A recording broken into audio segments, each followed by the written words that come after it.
여러분 안녕하세요. 이번 시간에는 특별히 마이크로소프트 엑셀에 대해서 간단한 특강을 하도록 하겠습니다.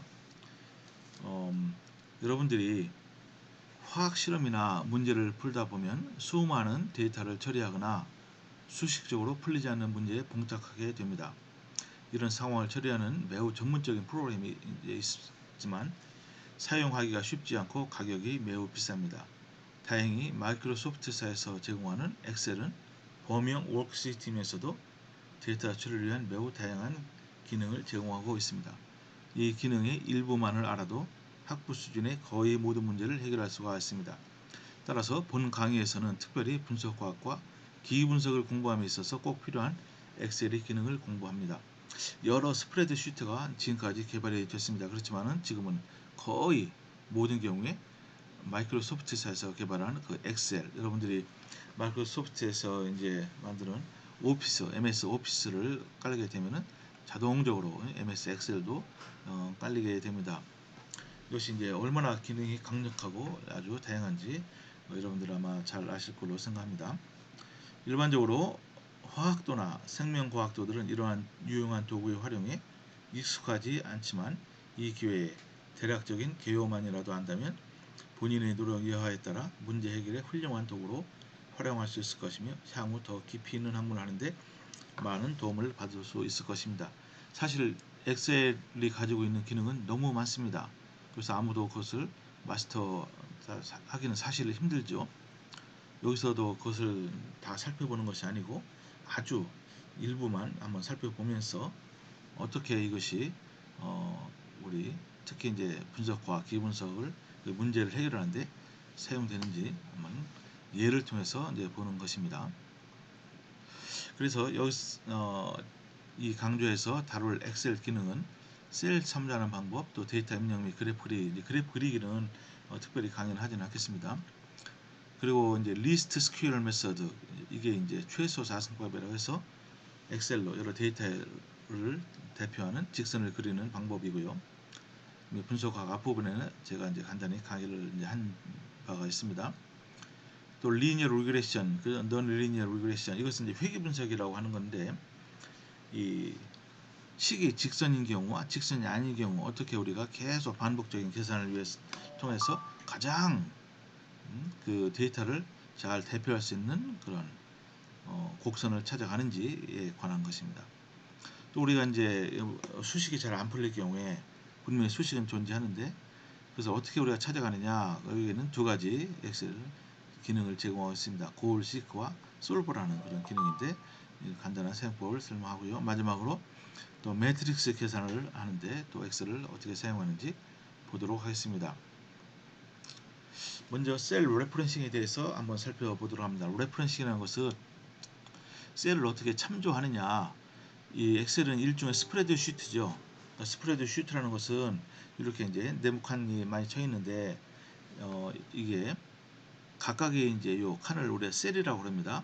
요 셀을 우리가 여기다 이제 데이터도 집어넣고 뭐 어떤 글도 쓰고 그러면서 더구나 이 셀을 우리가 또 수학적으로 요 셀 안에 들어있는 어떤 수학적인 오퍼레이션을 할 수가 있어요. 지금까지 여러 스프레드 시트가 나왔는데 엑셀이 등장하면서 다른 모든 스프레드 시트가 다 사라지게 됐습니다. 그만큼 엑셀이 정말로 엑셀런트한 이 스프레드 시트라고 할 수가 있어요. 여기 보시면은 이렇게 각각 셀이 있는데 이거에 대한 주소가 있습니다. 일단 컬럼의 이름은 A부터 시작합니다. A부터 쭉 가요. 그죠? 그리고 이렇게 이제 행은 어떻게 되죠? 이 숫자로 이렇게 되어 있어요. 그래서 요거 맨 왼쪽 위에 있는 요 셀은 주소는 A1이고 옆에 있는 요 셀의 주소는 B1. 뭐 이거는 뭡니까? C3 이런 식으로 이제 됩니다. 그래서 이제 각각의 요 셀에 대해서 우리가 수학적인 어떠한 그 연산을 또 할 수 있는 것이죠. 그죠? 이 첫 번째 예는 뭐 간단한 예입니다. 물의 온도가 밀도가 온도에 따라 달라진 것을 여러분 다 아시죠? 약 4도씨에서 최대의 밀도를 나타내고 온도가 높아지면은 물이 팽창하니까 밀도가 이제 더 낮아지죠. 그리고 또 온도가 낮아져도 밀도는 더 낮아집니다. 그죠?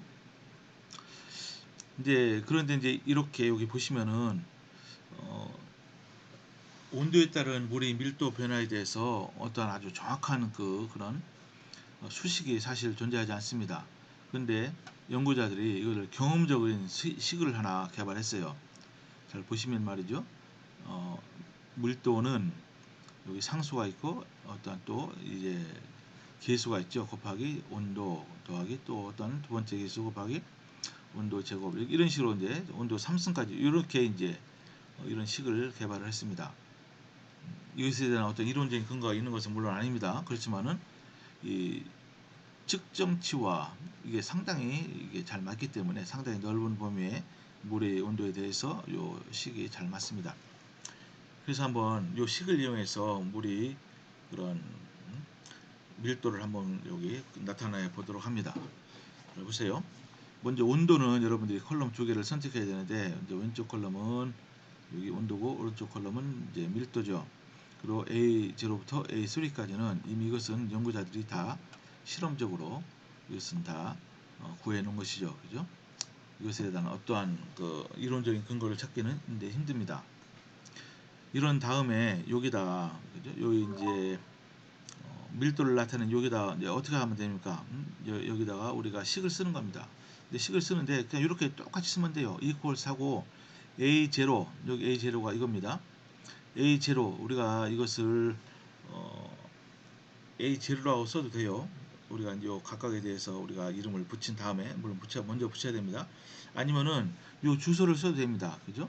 근데 A0는 또 A1, A2, A3는 이것은 어때요? 이건 절대로 변하지 않는 값이죠. 그래서 이것은 절대 주소로 표시를 해야 되는 거예요.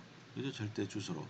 그러니까 어떻게 됩니까? 여기서 A0를 나타내는 절대 주소는 앞에다가 달러를 먼저 쓰고 B 달러 3가 되는 겁니다. 그죠? A1은 절대 주소는 뭐죠? 달러 B 달러 B4가 되죠. 그죠? 이런 식으로 합니다. 그래서 여기다가 B9에다가 여러분들을 수식을 쓰는데 equals를 먼저 쓰고 A0 대신에 뭐 쓰죠? 달러 B 달러 3 그죠? 그래서 이제 B와 이 3가 좀 이제 변하지 않는 것이죠. 그죠? 그리고 플러스 그리고 A1은 어떻게 되죠? 여기는 B4가 되니까 달러 B 달러 4 곱하기 이렇게 스타로 해요. 그 다음에 뭡니까 여기에 온도니까 온도는 바로 여기죠. A9이죠. A9 그죠? A9은 어떻게 씁니까? 그냥 A9 쓰면 돼요. 여기는 달러 표시나 하면 안 됩니다. 이런 식으로 써놓은 다음에 여기까지 다 쓴 다음에 여기 있는 값을 밑으로 여기 오른쪽 아래에 여기 표시가 안 됐지만은 여기 조그만 까만 점이 있습니다. 이것을 여러분들 쭉 드래그를 하죠. 드래그 그죠? 밑으로 쭉 드래그를 하면은 요 값이 쭉 나오게 됐어요. 그죠? 예, 요 t는 여기서 보니까 A0, A1, A2, A3는 이것은 절대 주소에 해당되죠. 왜냐하면 값이 안 변하니까. 그렇지만 t는 밑으로 내려갈수록 값이 변하니까 이건 상대 주소가 이제 되는 겁니다. 그죠? 그래서 여기서 이제 온도를 우리가 지정할 때 이렇게 2부터 40까지죠. 여기 간격이 전부 다 이식되어 있습니다. 그러니까 우리가 이것을 전부 다 직접 쳐넣을 필요가 없습니다. 어떻게 하냐면은 먼저 A9과 10에 2, 4를 쳐놓은 다음에 이것을 두 개를 동시에 이렇게 드래그를 한 다음에 여기서 요 4 밑에 점이 있는데 이것을 쭉 끌고서 밑에까지 드래그를 하면은 요 차이만큼이 쭉 이렇게 나오게 돼 있어요. 아마 여러분 이것은 다 아실 걸로 생각하고 나중에 기회가 있으면은 이제 강의 시간에 직접 한번 엑셀을 띄워놓고 보여드리도록 이제 하겠습니다. 이렇게 해서 요게 이제 동그란 점이 뭐죠? 이게 바로 이제 2도, 4도 이제 각각 온도에서 요 경험식으로 이제 얻어진 물의 밀도가 이제 되고 이것을 그냥 선으로 연결하면 이렇게 됩니다. 특별히 이제 여기서 어떻게 그림을 그리냐 그것은 제가 강의를 하지 않고 여러분들이 우리 교과서 4장에 가면은 여기에 대한 또 설명이 이제 있습니다. 그건 참조해도 충분합니다. 그 다음에 이제 본격적으로 한번 데이터 처리하는 법을 배우도록 하겠습니다. 이 최소 자승법이라고 해서 리스트 스퀘어 메서드로 합니다. 그러니까 어떤 데이터가 직선을 따르는 경우가 사실 굉장히 많습니다. 많은 우리 화학에 있어서 많은 경우에 데이터는 이 직선을 만족하는 그런 경우가 상당히 많아요. 혹시 직선을 만족하지 않는다고 할지라도 우리가 인위적으로 직선식으로 이 식을 변환시킬 수가 또 있습니다. 그래서 일단은 이 직선식이 가장 중요한데, 그럼 데이터가 이렇게 상당히 편차가 이제 있게 존재하겠죠. 거기서 가장 잘 대표할 수 있는 요 직선식은 과연 무엇이냐, 이제 그것을 우리가 알아내는 것이 매우 이제 중요합니다. 그죠? 이렇게 이제 y equals mx plus b 이걸 만족시켜야 되죠. 여기 m은 기울기고 b는 y 절편이 되겠습니다. 이 방법은 학문의 모든 분야에 가장 많이 쓰이는 데이터 처리 방법입니다. 그죠? 근데 엑셀이 이제 제공하는 아주 뛰어난 기능은 요 m과 b를 구할 뿐더러 데이터가 얼마나 이 식을 잘 따르는지에 대한 평가, 즉 각 값에 대한 그죠? 기울기와 또 요 y 절편에 대한 또 오차, 표준 편차도 이제 구해서 제공해 줍니다. 또 이뿐만 아니고 얼마큼 이제 요 직선식을 잘 만족하는지 거기에 대한 평가 또 할 수가 있습니다. 이제 교과서 이제 챕터 4에 나와 있는 요 데이터, 아주 간단한 데이터인데 이것을 예를 들어서 한번 설명해 보도록 하겠습니다. x가 1일 때 y2, 이제 x는 뭡니까? 어떤 변수고 y는 측정치라고 볼 수가 있습니다. x가 3으로 바뀔 때 y도 3이다. 4다 4. x가 6일 때 y는 5가 돼요. 그죠? 이게 보니까 이게 어떤 에러가 있는 것 같죠. 좀 오차가 있습니다. 그죠? 직선을 이제 만족하는 그 직선을 우리가 구해야 되는데 어떻게 하냐면은 먼저 이렇게 엑셀에다가 이렇게 값을 일단은 입력을 해야 됩니다. 여기 적당한 엑셀 셀을 선택한 다음에 예를 들어 여기에는 A1에는 그냥 X, 이건 B1에는 Y. 이것은 그냥 이쪽은 X 값을 뜻하는구나.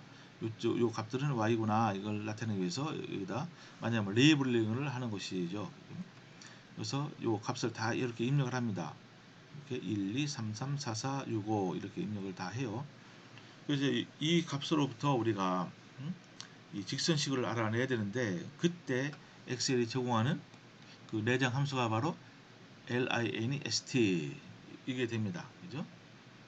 이게 뭐 약자겠습니까? Line Statistics 아마 그 약자 같아요. 그죠? 직선을 통계처리를 해서 구해라. 근데 요것이 이제 그 말하자면 신텍스 이제 요 라인 st를 사용하기 위한 문법이 되어 있습니다. 먼저 앞부분에 있는 이것은 x의 데이터 세트입니다.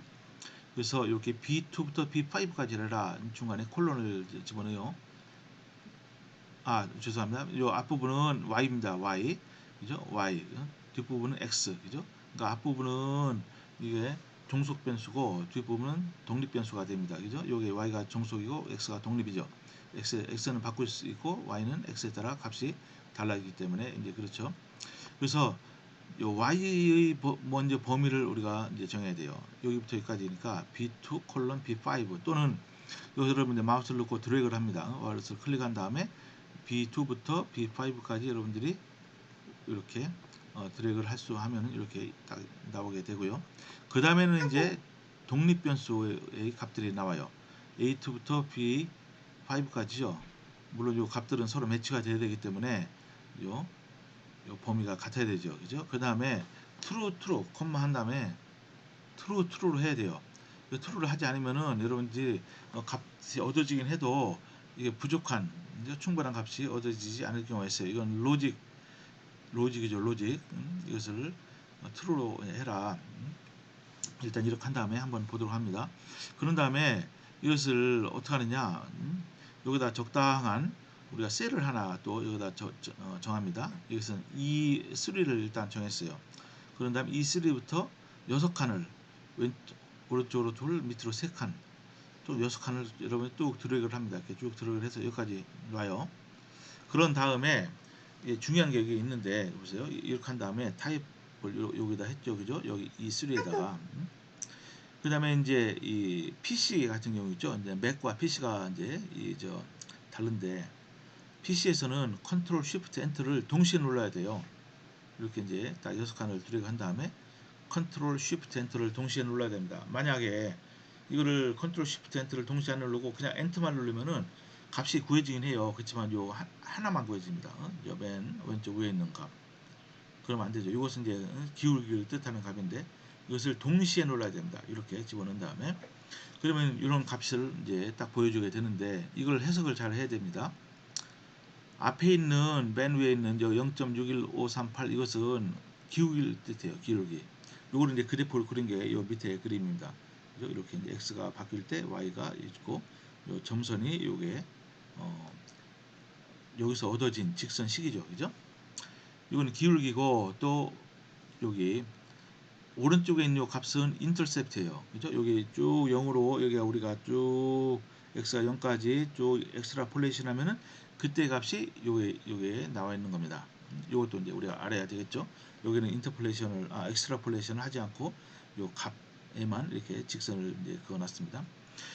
또 이제 요 바로 요 기울기 밑에 있는 요 숫자가 나오죠. 요게 바로 기울기를 구하는 데 있어서 그 스탠다드 데비에이션이죠. 여러분 기울기 구할 때 요 데이터가 어때요? 이건 실험치니까 요거 직선식에 하나는 낮고 하나는 높고 뭐 그렇겠죠. 그러니까 에러가 분명히 있습니다. 그러니까 요 기울기 밑에 있는 값은 기울기에 해당하는 스탠다드 데비에이션 표준 편차고 여기 또 y 인터셉트 그 밑에 있는 값은 뭡니까? 그건 당연히 여기 y 인터셉트를 구하는 데 있어서 표준 편차가 됩니다. 그죠? 그렇게 돼요. 그리고 이제 요 값, 이제 오른쪽 맨 아래에 있는 그 값은 요 y 값에 있어서 표준 편차입니다. 그죠? 이게 이제 잘 보세요. 완벽하게 직선 위에 있지 않죠. 이게 완벽하게 이게 직선 위에 데이터가 있다면 이게 물론 제로가 되겠지만은 이때는 이것은 낮고 이것은 높고 이것은 약간 낮고 이제 그렇기 때문에 요 표준 편차가 또 y 표준 편차가 있게 됩니다. 여러분들은 그럼 요거는 x의 표준 편차가 아니냐? 아닙니다. x는 독립변수죠. 이것은 우리가 딱 지정해서 넣어주는 값이기 때문에 x의 표준 편차는 존재하지 않아요. 그죠? 그럼 이 값은 뭐냐? 이 여기 요 5에 있는 요 값은 뭐냐면은 요 값을 r 제곱이라고 합니다. r 제곱. 이것은 요 fit가 그죠? 요 직선이 얻어졌는데 이 직선이 얼마나 이 피팅이 잘 됐느냐 이제 그것을 뜻하는 거예요. 이게 이제 1이면은 이게 완벽한 피팅입니다. 그럴 때는 언제죠? 요 값들이 전부 다 요 직선에 완벽하게 올라 있을 때 요게 1이 돼요. 그죠? 이것이 이제 직선으로부터 좀 멀어지면 멀어질수록 요 값이 1로부터 점점 작아집니다. 이걸 확인하려면 여러분들이 여기에 x가 1일 때 y2 아니면 y2를 넣고 3일 때 3, 4일 때 4, 6일 때 6을 한번 넣고 똑같이 한번 이것을 계산해 보세요. 그러면은 여러분들이 분명히 요게 1이 되는 것을 알 수 있어요. 그러니까 이제 1에 가까울수록 요 피팅이라고 하죠. 피팅. 요 리스 스퀘어로 얻어진 요 결과가 더 굉장히 좋다. 데이터가 좋다. 직선에 가까우니까 이게 1로부터 멀어지면은 그 데이터는 측정이 잘못된 겁니다. 그런 경우에는 여러분들이 실험을 다시 하든지 그렇게 해야 됩니다. 이제 그런 다음에 한번 다른 예를 들어보겠습니다. 리니어 리그레션 그리고 non 리니어 리그레션. 그러니까 리그레션이라는 것은 회귀 분석이라고 그랬죠. 어떠한 그 실험식과 어떤 주어지는 저 실험 데이터가 어떤 이론이 있어요. 이론에 맞추려다 보니까 어때요? 계속 반복 계산을 해야 됩니다. 이것은 예전에는 사람 손으로 하기도 했지만 이것은 데이터가 많을 경우에는 이건 도저히 하지 못합니다. 그래서 컴퓨터를 이용해야 되는데 엑셀에서 이러한 기능을 제공하고 있습니다. 한번 좋은 예로서 요 갈륨 아세나이드라는 아주 굉장히 연구가 많이 되고 있는 요 반도체가 있습니다. 요 반도체가 이 컨덕티비티가 있어요. 그러니까 열 전도율, 그죠? 요 온도에 따라서 이거 온도는 절대 온도로 주어졌고요. 이렇게 아주 넓은 범위에 걸쳐서 이게 반도체의 열 전도율을 구해놓은 겁니다. 이거는 이제 실험식이에요. 실험, 그죠? 250도에서는 0.445다. 그리고 온도가 이게 올라갈수록 점점점점 열 전도율이 점점점점 이제 줄어듭니다. 이제 그런데 어떤 이론에 의하면은 이렇게 될 수가 있다는 겁니다. 그죠? 요 컨덕티비티 K는 그죠? 이런 식으로 어떤 상수를 그 T-T0 그죠? 여기서 이제 K0와 T0는 어떤 상수가 되는 거예요. 이런 식을 따른다. 이렇게 이제 알려져 이제 있어요. 그때 여기서 구하는 것은 뭡니까? 요 시계에서 K0와 T0를 우리가 구할 수가 있으면은 요 데이터를 이용해서 그럼 어떻게 되죠? 굳이 다른 온도에서 우리가 열 전도를 측정하지 않더라도 요 시계에다 넣고 풀면은 아주 간단하게 풀리겠죠. 그죠? 그래서 이제 뭡니까? 우리가 이제 구해야 되는 것은 여기 주어진 여러 이게 데이터가 많아요. 아까는 4개밖에 없었는데 이것은 상당히 많습니다. 10개가 더 넘잖아요. 이것을 쭉 처리해서 K0와 T0를 구하라는 거예요. 음? 이건 어때요? 이것은요. 이게 딱 보니까 K와 T는 서로 역수 관계가 있기 때문에 이건 리니어한 관계가 아니죠. 그죠? 리니어하다는 것은 y equals mx 플러스 b처럼 그 1차 방정식으로 구해질 때 바로 리니어한 겁니다. 이것은 1차 방정식이 아니고 역수죠. 역의 관계. 그러니까 어때요? 이런 경우에는 우리가 리니어 리그레션을 적용하기 위해서는 이것을 1차 방정식으로 바꾸면 되는 거죠. 사실은. 그죠? 안 그래요? 그래서 한번 바꿔보겠어요? 이것을 1차식으로 어떻게 바꿉니까? 이것을 역수를 취해요. 역수를 취해서 다시 요 식을 리어레인지먼트를 하게 되면 이런 식이 얻어집니다. t equals k분의 k0가 되고 플러스 t0가 됩니다. 이렇게 그죠? 이것이 어떻게 1차 방정식이냐? 잘 보면은 t를 y로 생각하고 여기서 k가 변수인데 k분의 1을 우리가 x로 생각하면은 이게 1차 방정식이 되는 거죠. 그죠? 이때 기울기는 물론 k0가 되고 y 절편은 t0가 됩니다. 이런 식으로 해서 우리가 데이터 처리를 하면 되는 거예요. 한번 보여드리겠습니다. 요 엑셀 표를 보시면은 일단은 데이터를 다 입력을 합니다. t 그 각각의 t에 대한 k 값을 이것은 다 실험식이죠. 다 입력한 다음에 그리고 k분의 1을 우리가 구해야 되니까 이것을 x로 넣어야 되니까 어때요? 여기다가 뭘 쓰면 됩니까? 요 C4에다가 equal 세워 1 나누기 B4를 하면은 요게 나오겠죠. 그런 다음에 밑으로 다 드래그를 하면은 요 값이 얻어지게 됩니다. 그런 다음에 요 피팅을 해야 되는 거예요. 그죠? 요만큼의 데이터를 가지고 그러니까 요 y는 t고 요 a 컬럼이고 x는 c 컬럼이 됩니다. 그래서 이때는 넣어주는 이 식이 어떻게 되죠?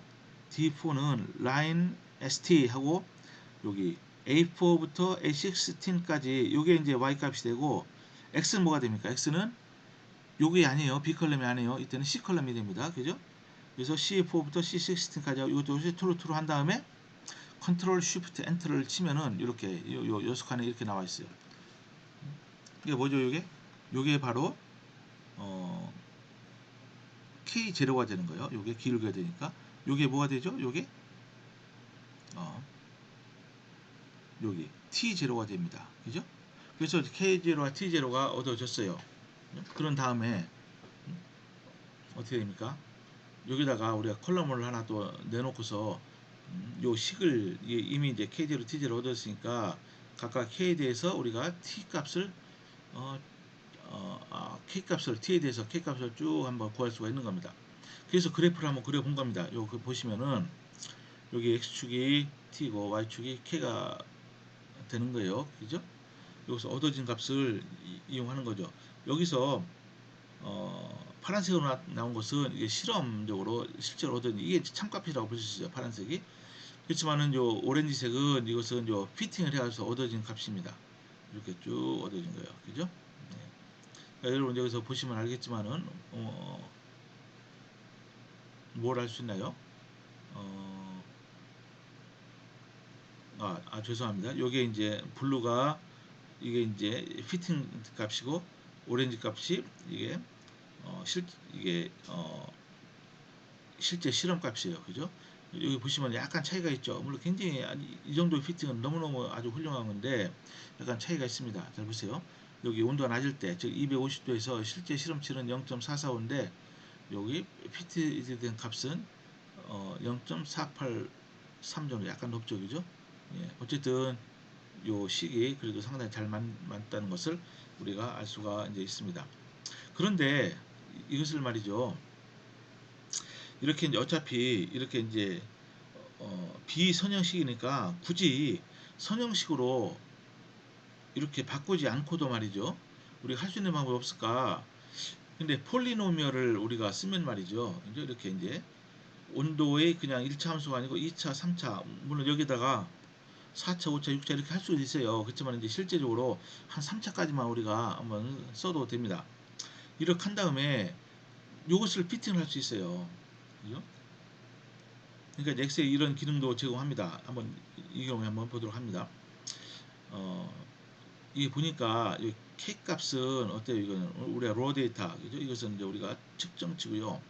여기는 T가 T도 있고 T2도 있고 T 제곱도 있고 T 삼성도 있죠. 그러니까 여기 어떻게 돼야 돼요? 이게 여기 T 여기 컬럼 하나, 또 T 제곱 컬럼, T 세제곱 컬럼 이렇게 해놓고서 요 값들은 요거 해도요. 요것은 T 제곱하면 되고 좀 T 세제곱하면 되고 이게 쭉 값이 나와 있어요.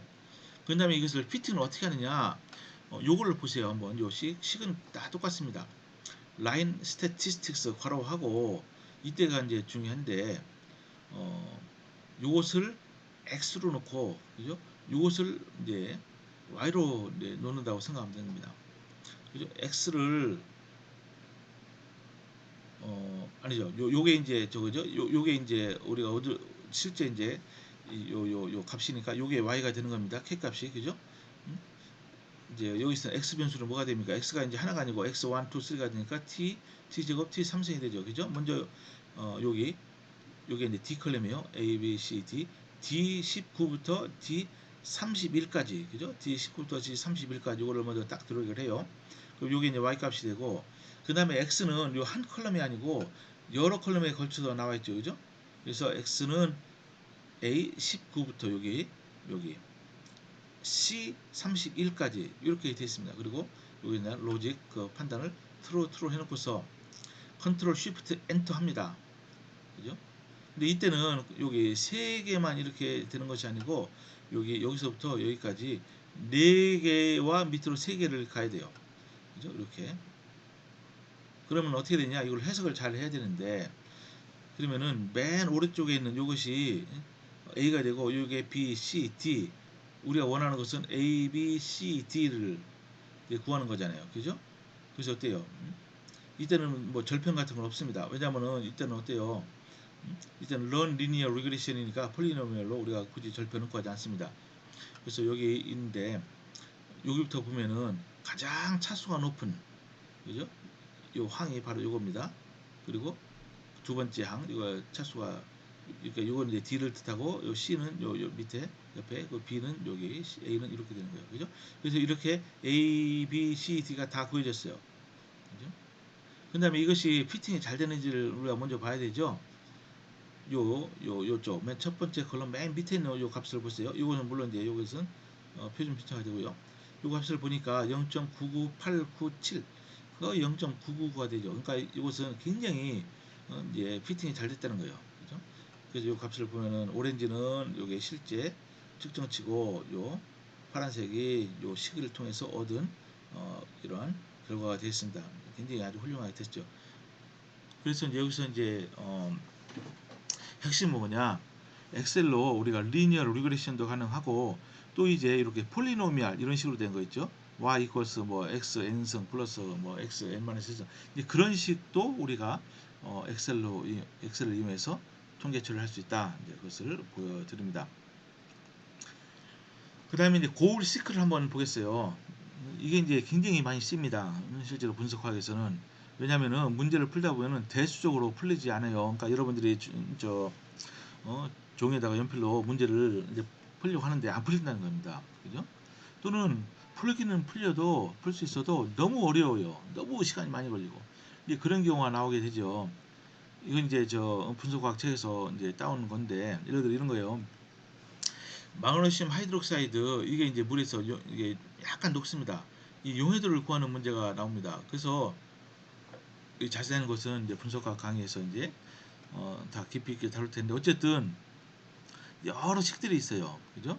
식이 몇 개냐면 KSP, K1, KW 이렇게 해서 이제 식이 세 개가 일단 존재하죠. 그죠? 또 차지 밸런스, 매스 밸런스 하면은 또 이제 많이 더 많습니다. 그죠? 그래서 어쨌든 최종적으로 얻은 우리가 솔루빌리티에 관한 식은 뭐냐 이겁니다. 이게 이제 녹아나니까 이런 형태로도 녹고 또 녹으니까 뭐예요? 이거 MgOH 플러스도 될 거 아니에요, 그죠? 그냥 MgE가도. 그래서 요 두 개의 합을 우리가 구해야 되는 거예요. 그죠? 그래서 어떻게 합니까?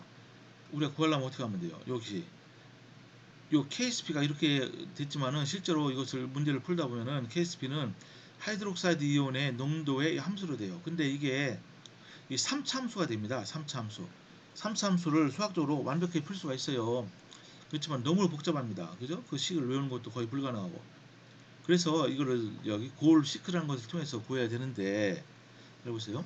여기서 이제 OH- 농도를 여기서 KSP로부터 구한 다음에 이것을 가지고서 요 마그네슘 여기서 보세요. 이게 구해지면은 요 마그네슘 이온의 농도 나왔죠? 요 마그네슘 하이드록사이드, 모노 하이드록사이드 요거 있어요. 이건 어떻습니까? 이것은 여기 마그네슘 이온이 구해졌고 요 OH- 있으니까 요 식으로부터 마그네슘 모노 하이드록사이드의 농도도 구해서 솔루빌리티를 구할 수 있어요. 그러니까 이 문제의 핵심은 하이드록사이드 이온의 농도가 과연 그걸 어떻게 구하느냐, 그죠? 요 식으로부터 KSP가 알려져 있어요. K1도 알려져 있어요. 그죠? 이거는 딱 알려져 있는 거니까. 그럼 이것에서 요 OH- 농도를 어떻게 구하느냐? 참 안타까운 것은 이것이 3차 방정식이다. 이것을 수치 해석적으로 풀어야 하는데 엑셀은 바로 이런 기능을 제공하고 있다 이겁니다. 한번 보도록 하면 이건 상당히 간단한 거예요.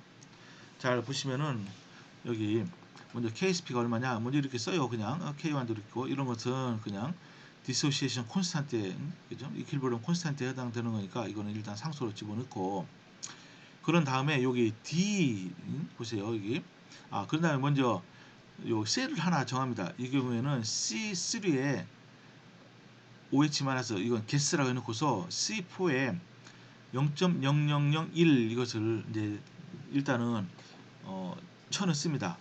왜 F는 이 값이냐? 이건 아무도 몰라요. 그죠? 왜냐하면 요 값을 요 식을 만족하는 우리가 처음에 OH- 값을 어떻게든지 집어넣어야 됩니다. 근데 일반적으로 이 하이드록사이드는 말이죠. 물에 잘 안 녹아요. 그래서 물에 녹아도 이게 양이 농도가 굉장히 낮을 것이다라고 우리가 생각을 하는 거죠. 그죠? 그러니까 어떻습니까? 일단은 이렇게 0.0001이라는 값을 임의적으로 집어넣습니다. 그 다음에 이 뒤에다가 어떡합니까? 요 식을 쳐내는 거야. 식. D는 식이 D 식은 아까 KSP에 해당되는 식을 일단 집어넣고 요 D4에다가 그 식을 직접 쳐내는 겁니다.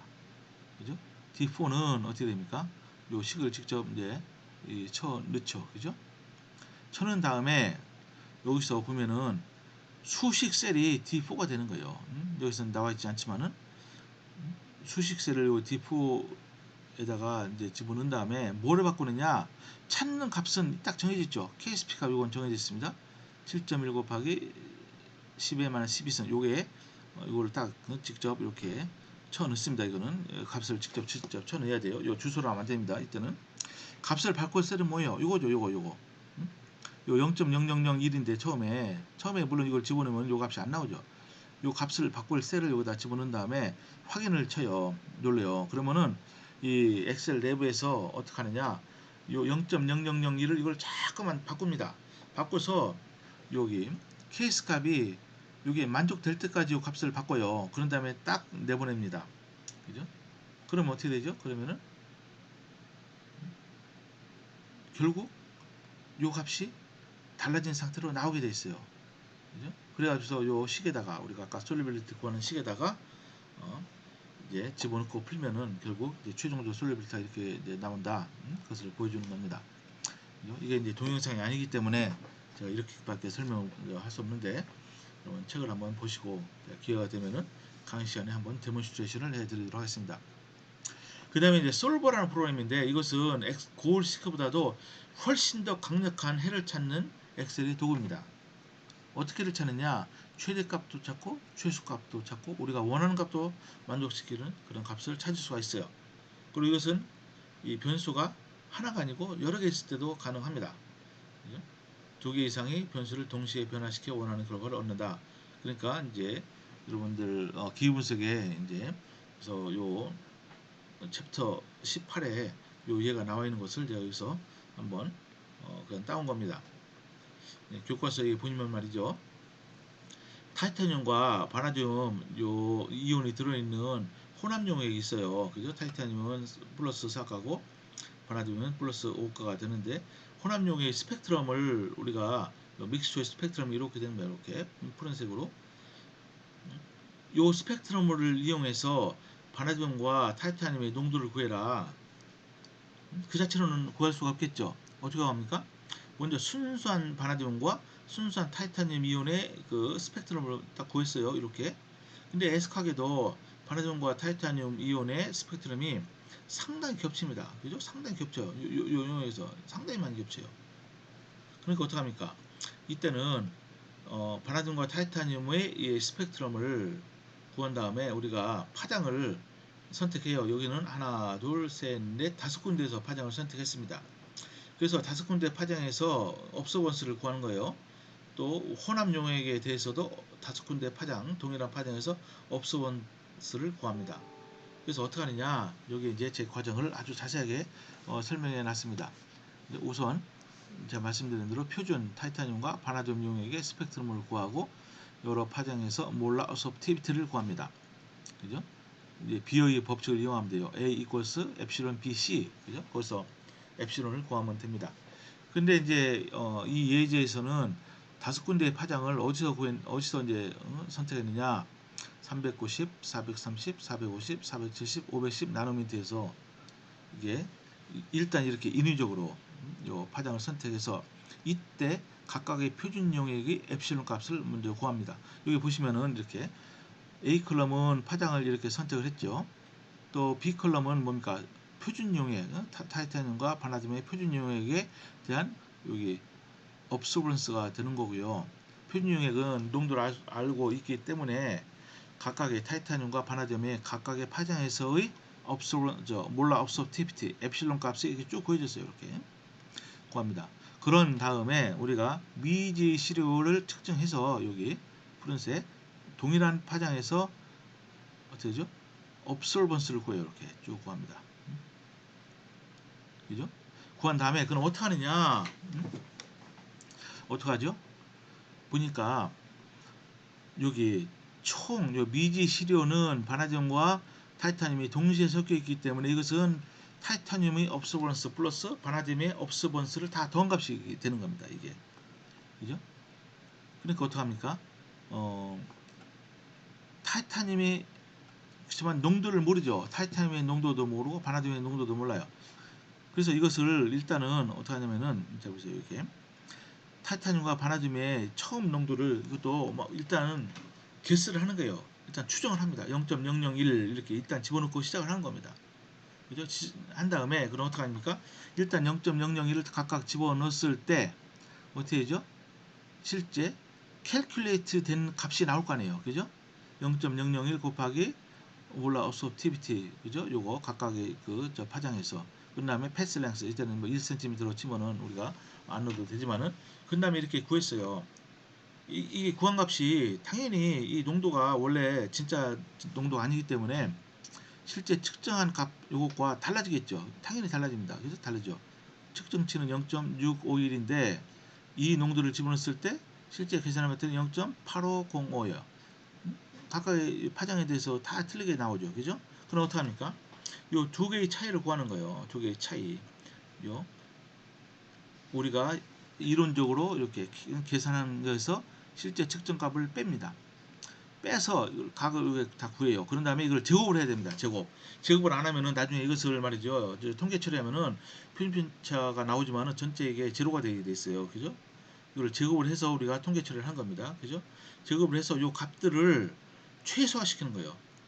어떻게 최소화시키느냐면 요 타이타늄과 바나듐의 농도를 바꿔가면서 요 값이 최소화되게 하는 겁니다. 그것이 바로 전략이죠. 그죠? 그러니까 이건 어때요? 앞부분은 그냥 3, 4방정식 푸는데 그냥 y의 변수 하나밖에 없잖아요. 근데 이것은 변수가 몇 개예요? 하나, 둘이죠. 둘. 이게 이제 다른 겁니다. 변수가 둘입니다. 아까는 그냥 수학식만 풀면 됐는데 이것은 실제 측정치와 그리고 계산치 이것을 최소화하면서 구하는 거예요. 변수 두 개를 동시에 변화시키면서. 엑셀은 바로 그런 기능을 할 수가 있다 이겁니다. 그죠? 한번 이거를 어떻게 하는지 그런 기능을 하는 것이 바로 솔버라는 거예요. 솔버. 그죠? 솔버. 그래서 이제 전체 잘 보세요. 혼합용액의 업스번스는 타이타늄과 바나듐의 업스번스 합으로 주어지죠. 그죠? 그래서 여기다가 제가 자세히 적어놨어요. 주어진 파장에서 이걸 계산해서 여기 기록하고 아까 금방 제가 설명한 거 여기에 다 나와 있습니다. 이제 그렇게 이제 입력해서 이제 여러분들 엑셀 메뉴에 가면은 해찾기라고 있어요. 해찾기. 영어로는 고울 시크가 되고 솔버가 되고 우리말로는 되게 이제 한글 엑셀을 쓰고 있으니까 해찾기로 나와 있습니다. 이걸 해찾기를 누르면은 이런 메뉴가 딱 떠요. 그죠? 그래서 이제 이 메뉴를 이제 채워 넣고서 여러분들이 구해야 됩니다. 근데 목표 설정을 어떻게 합니까? H S 그죠? 이게 이제 절대값이죠. 요게 이제 요 이게 목표 설정값 이걸 최소화하는 거예요. 이거를 그죠? 목표 설정값을 일단 집어넣고 요게 이제 대상 여기 있잖아요. 이걸 어떻게 합니까? 이것을 어떤 일정한 지정값을 넣어도 돼요. 근데 지정값을 일단 넣는 것이 아니고 여기 요 편차가 표준 편차 이거를 전체 더한 거 이걸 최소화해야 되니까 이것을 최소값을 이걸 지정해야 됩니다. 그죠? 우리 지정값을 지정할 수는 없어요. 이게 0은 절대로 안 됩니다. 이걸 0으로 지고 하면은 돌리면 에러가 나요. 그래서 이때는 최소값을 집어넣고 변수 셀은 뭐죠? 바로 요 두 개의 농도죠. D14, D15 이거. 그래서 이걸 각각 이제 집어넣는 거예요. 이것은 바꾸면 안 되니까 앞에다가 달러 사인을 집어넣습니다. 달러라는 것은 이거는 절대 참조다 이걸 뜻하는 겁니다. 그런 다음에 그냥 해착기를 누르면 되는 거예요. 그죠? 그러면 어떻게 되죠? 여기에 이건 안 나와 있지만은 요 값이 딱 바뀐 값이 나와요. 그때 최소값이 요게 나오고 이런 식으로 해서 그런 다음에 그럼 요 농도가 나오면 어때요? 우리가 바로 요것이 이렇게 스펙트럼이 아주 상당히 겹쳐도 우리가 이런 솔버라는 이런 기능을 사용하면 이 성분이 각각의 농도를 구할 수 있다. 이제 그것이 바로 솔버의 아주 강력한 기능입니다. 이거는 물론 아주 굉장히 극히 일부의 기능이지만은 공학하는 사람들은 말이죠. 이 솔버를 아주 많이 씁니다. 물론 엑셀 솔버도 있지만은 뭐 다른 아예 이 전문적인 프로그램도 이제 있어요. 자, 마지막으로 한번 매트릭스 계산을 해보도록 하겠어요. 우리가 이제 어떤 방정식을 풀 때 방정식이 어때요? 굉장히 이제 변수가 많고 물론 이제 방정식 개수는 변수가 똑같아야 되겠죠. 그래야지 풀리니까. 이제 그리고 이게 숫자가 아주 복잡하면은 풀 수는 있어도 이게 잘 안 풀려요. 오래 시간이 무진장 오래 걸립니다. 이제 그럴 때 이제 우리가 이것을 식을 매트릭스로 우리가 변환한 다음에 그 다음에 풀 수가 있어요. 그게 이제 그런 기능이 엑셀에도 있다 이거죠. 그죠? 예를 들어서 이렇게 3원 1차 연립 방식이죠. 그죠? 여기가 뭐죠? 이게 x, y, z가 변수죠. 세 개의 변수가 있고 1차죠. 물론 제곱 같은 게 없어요. 이 3원 1차 연립 방정식을 푸는데 이것을 변수를 소거해 가면서 풀 수 있지만은 매트리스를 사용해서도 풀 수 있다 이거죠. 그죠? 물론 여기 라지 A, B, C는 이것은 우리가 딱 아는 값이죠. 그죠? 어쨌든 X와 Y, Z 이걸 우리가 알아야 되죠. 뭐 스몰 A1, A2 뭐 이렇게 B 이렇게 C 이것도 전부 다 기수니까 알려져 이제 있습니다. 이것을 어떻게 매트릭스로 변환하느냐 여러분들이 간단한 선형대수를 알면은 이거 금방 변환할 수 있어요. A, B, C를 이렇게 컬럼 매트릭스로 이렇게 합니다. 이렇게 A, B, C 이게 매트릭스예요. 이게 우리가 엑셀에는 하나의 컬럼을 우리가 지정하면 되는 겁니다. 그리고 여기 A1부터 C3까지를 우리가 또 이렇게 3, 1, 2, 3, 1, 2, 3, 3 by 3 매트릭스로 이렇게 이걸 보고 이제 정방형 매트릭스라고 하는데 이렇게 표시하고 여기다가 X, Y, Z를 이렇게 해요. 그럼 이게 매트릭스 곱이 되는데 이 곱을 여러분들이 풀어보면은 요 식이 나옵니다. 이렇게 A1은 라지 A는 A1 곱하기 X 그 다음에 뭐죠? A2 곱하기 Y 플러스 A3 곱하기 Z 이런 식으로 되겠어요. 그죠? 그러니까 먼저 요 식을 매트릭스로 바꾸죠.